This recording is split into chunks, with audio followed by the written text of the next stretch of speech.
नमस्कार दोस्तों, स्वागत है आपका द आवारा टॉक्स के एक नए एपिसोड में, जहां हम डिस्कस करने वाले हैं रशिया यूक्रेन वॉर के नए डेवलपमेंट्स, अमेरिका की फेलिंग डिप्लोमेसी और रशिया के हार्ड स्टेप्स का असली मतलब। ऑलराइट, रशिया ने अपनी ग्रिप वहां पर टाइट की है और यूएस की डिप्लोमेसी फेल हुई है। ये हुई कैसे है, ये मैं आपको इस वीडियो में बताऊंगा। दोस्तों, जहां एक तरफ व्हाइट हाउस शांति की बातें कर रहा है, दूसरी तरफ क्रेमलिन मिसाइल और ड्रोन से जवाब देने में लगा हुआ है।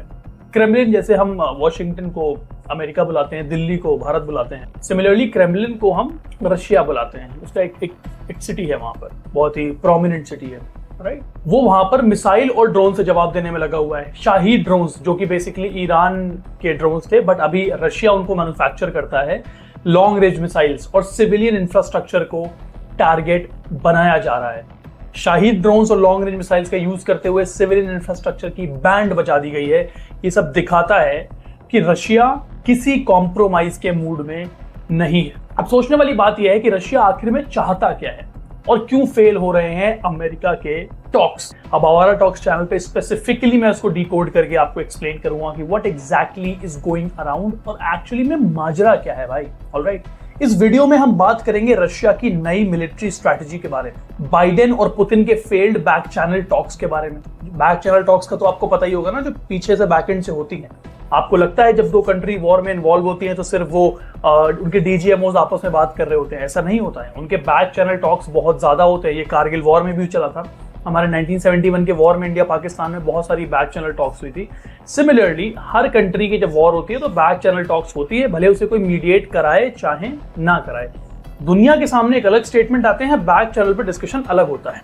ऑलराइट, यूक्रेन के एयर डिफेंस सिस्टम के बारे में हम बात करेंगे और क्यों सब भारत को भी समझना चाहिए कि एक्चुअल में हो क्या रहा है और जियोपॉलिटिक्स में जो जियोपॉलिटिकल चेस बोर्ड है उसमें किस तरीके का मूवमेंट हो रहा है। ऑलराइट, चलिए शुरू करते हैं। रशिया ने अब एक नया ऑफेंसिव लॉन्च किया है, hard steps against Ukraine. By recent attacks में सिविलियन इंफ्रास्ट्रक्चर, पावर ग्रिड्स और पब्लिक बिल्डिंग्स तक को टारगेट किया गया है। Now just help me understand, why would you help me understand, मैं ही आपको बताता हूं दोस्तों कि पावर ग्रिड पे रशिया का फोकस इतना ज्यादा क्यों है।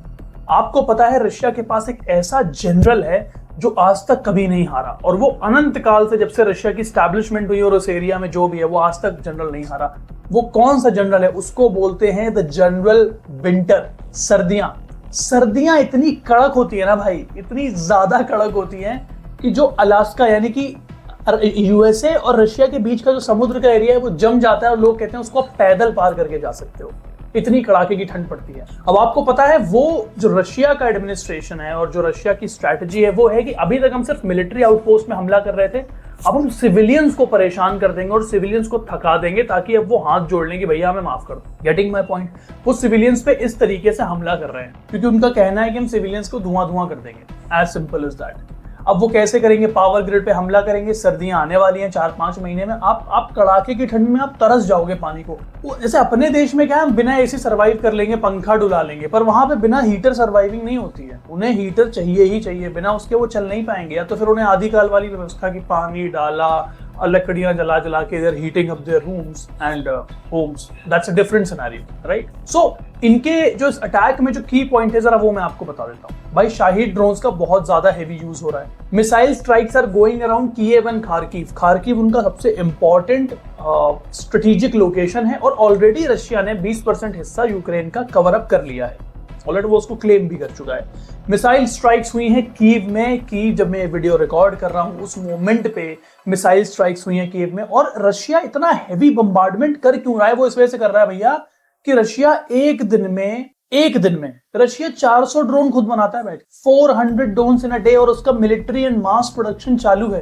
तो जो आदमी जो कंट्री इस लेवल पे हथियार बना रही है, उड़ा के फेंकने में क्या दिक्कत है? ऑलरेडी एक्सपर्टीज है ही वहां पे, टेक्नोलॉजिकल, कैसे मॉनिटर करना है पता है। हर दिन वो 400 ड्रोन से हमले कर सकता है, 400 drones. Can you imagine? Ukraine के पास ये फैसिलिटी नहीं है और जितने हथियार रशिया एक महीने में बनाता है उतना यूएसए साल भर में भी नहीं बना सकते हैं। ये है मास प्रोडक्शन की ताकत। सप्लाई चेन चालू है भाई वहां। नाउ एनर्जी इंफ्रास्ट्रक्चर का जो डिस्ट्रक्शन है that is directly proportional to Ukraine का इकोनॉमिक स्लो डाउन। इकोनॉमी गिरी और आप गए। ये सिर्फ एक फिजिकल वॉर नहीं रहा है, अब ये एक साइकोलॉजिकल वॉरफेयर भी है। रशिया चाहता है कि यूक्रेन की जो पब्लिक है वो हर रोज डरती रहे और किसी तरीके से यूक्रेन की पब्लिक से प्रेशर आए कि मालिक हाथ जोड़ के विनती कर रहे हैं, अब कॉम्प्रोमाइज कर लो, अब जरूरत नहीं है वॉर करने की, और कृपया करके नेटो से पीछे हट जाओ, नेटो का बवाल दिमाग से उतार दो। ऑलराइट, नाउ यूएस ने बैक चैनल टॉक्स ट्राई किए रशिया के साथ, लेकिन क्या हुआ? फेलियर मिला। लाव्रोव और American leadership, Lavrov is a Russian based official, and American leadership के बीच रीसेंट कॉन्वर्सेशंस में टेंशंस जो थी वो हाई राइज पर थी, और यूएस ने एक स्ट्रॉन्ग कमेंट दिया था कि let's freeze the conflict, and Russia की तरफ से बहुत ही डबल स्ट्रॉन्ग कमेंट आया कि only on our terms, NATO से दूर रहो और क्रिमिया को एक्सेप्ट करो, सिंपल एज दैट, नहीं तो लड़ते रहो जितना युद्ध करना है तुमको। ठीक है, आप ये मान के चलिए वेस्ट यूक्रेन से युद्ध शुरू हुआ था, ईस्ट यूक्रेन तक उन्होंने मिसाइल मारी है।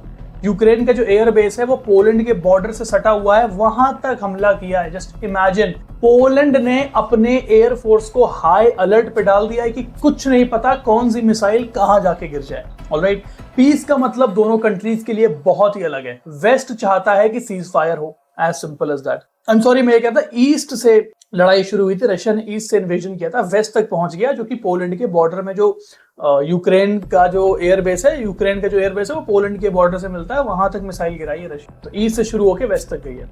अब वेस्ट ऑलरेडी सीज फायर चाहता है और रशिया चाहता है complete strategic control. Already Ukraine की मल्टीपल माइंस को रशिया ने सीज कर लिया है, जिसपे यूएस की बहुत ही तगड़ी नजर थी कि भैया ये माइन हमको चाहिए, क्योंकि वहां पर क्या है, रेयर अर्थ मेटल्स हैं। रेयर अर्थ मेटल्स क्या होता है? आपका लैपटॉप ले लो, आपके इलेक्ट्रिक व्हीकल्स ले लो, आपकी जो भी मिसाइल्स होती हैं, डिफेंस होते हैं, ये सब जिस मटेरियल से बनते हैं, these come from rare earth metals, है ना।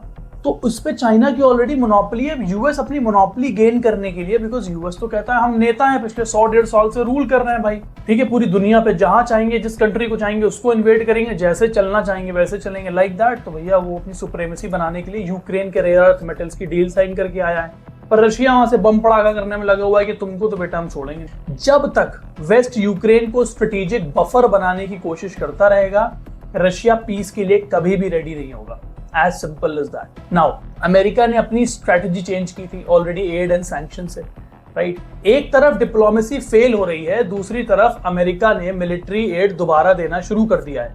पेट्रियट एयर डिफेंस सिस्टम्स और लॉन्ग रेंज आर्टिलरी भेजी जा रही है। भाई पेट्रियट सिस्टम जो है वो रीडिप्लॉय कर दिए गए हैं। कांग्रेस प्रपोज कर रहा है कि रशियन ऑयल और गैस पे नए सैंक्शंस लगा दिए जाएं। ऑलरेडी रशिया एक सैंक्शनड कंट्री है और आप कितना सैंक्शन लगाओगे भाई। ट्रंप की पब्लिक फ्रस्ट्रेशन जो है वो पुतिन के साथ, जो भी उनकी पब्लिक फ्रस्ट्रेशन है वो एकदम सामने मीडिया में आके बोलते हैं कि भाई ट्रंप सुन नहीं रहा है, ट्रंप मान नहीं रहा है, ये मुझे बहुत पिस ऑफ कर रहा है। ठीक है, रशिया के कमोडिटीज पे टैरिफ इंपोज करने की बात चल रही है। अगर मैं सैंक्शंस पॉइंट ऑफ व्यू से आपको समझाऊं, पुतिन को फाइनेंशियली चोक करने की स्ट्रेटजी की जा रही है, बट रशिया का इकोसिस्टम ऑलरेडी इतना बड़ा है कि वो अपने आप में सर्वाइव करने में लगे हुए हैं। ऑलरेडी रशिया पे इतने सैंक्शंस है, आप कितने सैंक्शंस लगा लोगे। ये वॉर अब बैटलफील्ड से ज्यादा इकोनॉमिक और ग्लोबल इन्फ्लुएंस के लेवल पे लड़ा जा रहा है। ऑलराइट, नाउ यूरोप भी अब यूक्रेन को ज्यादा ओपनली सपोर्ट कर रहा है, क्योंकि भाई उनके बॉर्डर पे वॉर हो रही है। यूरोप के ईस्ट यूरोप में वॉर होने में लगी हुई है। फ्रांस, जर्मनी और ब्रिटेन ने एयर डिफेंस और ह्यूमैनिटेरियन हेल्प अनाउंस की है, पर अपने बंदे भेजने में नहीं लगे हैं। बोल देते हैं, अनाउंस कर देंगे हम ह्यूमैनिटेरियन हेल्प भेज देंगे, कुछ भी कर देंगे। अबे कब भेजोगे भाई? कभी ना कभी तो भेजोगे, पर भेज ही नहीं रहे हो। ब्रिटेन और फ्रांस का एक जॉइंट इनिशिएटिव है जो शुरू हुआ है। स्पेन और जर्मनी पे प्रेशर आया है to ramp up the defence aid. बहुत क्लियर है कि वो प्रेशर आ चुका है।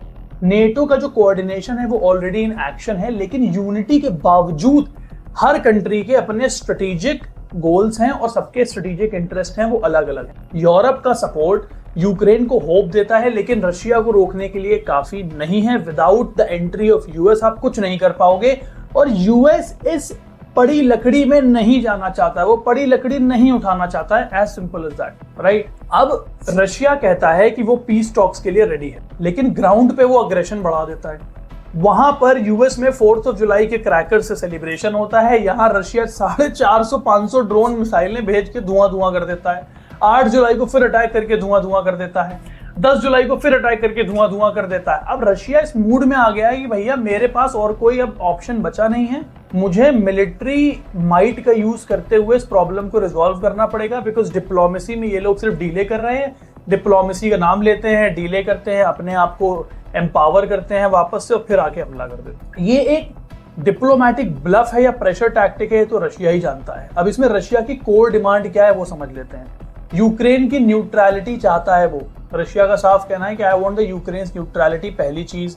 नेटो से आई वांट नो एंट्री और क्रिमिया का रिकॉग्निशन चाहिए भाई रशिया को, एज सिंपल एज दैट। ये मॉस्को की क्लासिक स्ट्रेटजी है, टॉक पीस वॉक वॉर। बहुत सिंपल है, पीस की बात करेंगे पीछे से 2 लपड़, पीस की बात करेंगे पीछे से 2 लपड़, मिसाइल इधर, 2 ड्रोन इधर, और साला डिफरेंट ऑल्टीट्यूड पे तो फेंकते हैं भाई, दिमाग एकदम ओवरवेलम कर देंगे। पेट्रियट कहाँ का पेट्रियट भैया, कितना पेट्रियट लगा लोगे आप? मान लीजिए पेट्रियट मिसाइल एक सर्टेन ऑल्टीट्यूड पे आपको चेक करती है कि यहाँ से एक ड्रोन आ रहा है, ठीक है। एक हम 20,000 फीट पे हम 3 ड्रोन भेजते हैं, हम 25,000 फीट पे भेजते हैं, फिर हम 28,000 फीट पे भेजते हैं, फिर हम 30,000 फीट पे भेजते हैं, फिर 15,000 पे भेजते हैं, एक हम 8,000 पे भेजते हैं। लाइन से ड्रोन आए जा रहे हैं इतने हजार फीट पे, क्या कर लोगे भाई आप? अब ह्यूमैनिटेरियन क्राइसिस की बात कर लेते हैं। मिसाइल स्ट्राइक्स में सिविलियन की मौत हुई है, हॉस्पिटल्स की तबाही हुई है बुरी तरीके से, और स्कूल्स का मल्टी लेवल डिस्ट्रक्शन हुआ है। यूक्रेन में ह्यूमैनिटेरियन क्राइसिस बढ़ गई है। कर्नल वॉरेंज की जो टारगेटेड किलिंग थी वो रशिया ने अटेम्प्ट किया और 10+ सिविलियंस को कीव में मार दिया। हॉस्पिटल और वाटर फैसिलिटीज को डिस्ट्रॉय कर दिया है बुरी तरीके। नाउ ये सिर्फ यूक्रेन की लड़ाई नहीं है, ये डेमोक्रेसी की लड़ाई है। नाउ दोस्तों, ऐसे कॉन्फ्लिक्ट का सिर्फ यूरोप तक इसका असर सीमित नहीं है, इंडिया भी इसे डायरेक्टली और इनडायरेक्टली अफेक्ट होता है, चाहे वो एनर्जी प्राइसेस हो या ग्लोबल सप्लाई चेन। इंडिया की अप्रोच क्या है भैया? इंडिया की अप्रोच हमेशा से सुमड़ी में रहने वाली है। स्ट्रेटेजिक न्यूट्रलिटी पे हम फोकस करेंगे। Will have strong ties with both US and Russia. Defence procurement में हम बैलेंस बना के रखेंगे, बिकॉज दोनों हमारे स्ट्रेटेजिक पार्टनर्स हैं। इंडिया को लॉन्ग टर्म प्रिपेयर्डनेस और डिप्लोमेटिक एजिलिटी दोनों चाहिए, क्योंकि ग्लोबल रीअलाइनमेंट फास्ट पेस पे हो रहा है, आप समझ रहे हैं। तो दोस्तों, अब तक का जो एनालिसिस है ये दिखाता है कि रशिया ने डिप्लोमेसी के बजाय मिलिट्री और साइकोलॉजिकल टैक्टिक्स का रास्ता चुन लिया है। वेस्ट ऑलरेडी कंफ्यूज है, यूक्रेन डेस्परेट है और दुनिया एक प्रोलॉन्ग्ड वॉर के लिए रेडी हो रही है। जब तक डिप्लोमेसी और स्ट्रेटेजिक रियलिज्म साथ नहीं चलते हैं, ये वॉर रुकने वाला नहीं है। रशिया तो रुकने वाला ही नहीं है, बिकॉज रशिया के पास ऑलरेडी इतना मिलिट्री माइट है और उनकी सप्लाई चेन और उनका मास प्रोडक्शन इस लेवल पे है कि वो तो भैया भेजते रहेंगे ड्रोन, घंटों के हिसाब से ड्रोन भेज सकते। अगर आपको ये वीडियो इंसाइटफुल लगा हो तो लाइक करें, कमेंट करें, अपना ओपिनियन जरूर बताएं और चैनल को सब्सक्राइब करें द आवारा टॉक्स के डीप एनालिसिस के लिए। ऑलराइट, टिल देन, जय हिंद, जय भारत।